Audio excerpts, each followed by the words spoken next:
Karyn with you. Time for another After the Facts, this time talking UFC Vegas 23, where Marvin Vettori was victorious in the main event over Kevin Holland. Marvin Vettori now on the board with the longest active win streaks in the middleweight division. The champ is still in the lead, Israel Adesanya, with 9 wins in a row, 5 wins in a row now for Marvin Vettori, and 4 wins in a row for Derek Brunson. Of course, that was Kevin Holland's last opponent. So there you go, the facts on that.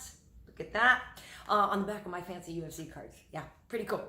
So Marvin Vettori also landed 11 takedowns in that fight. He now set a single fight record in the middleweight division by doing that. So congratulations to Marvin on that one. And, in the co-main event, Arnold Allen now has passed the champ Alexander Volkanovski for the most consecutive wins in that division. So he now has 8 wins in a row. He's got the longest active win streak in the featherweight division. So congrats to Allen. And here we go. There's the fact on Marvin Vettori there and his takedown. So very cool.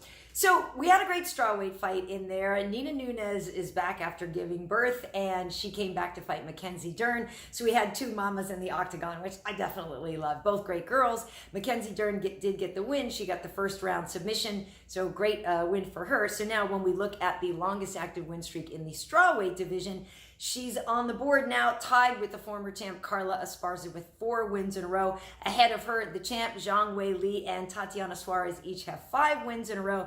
And the leader is Yan Xiaonan. She has got 6 wins in a row currently in the strawweight division.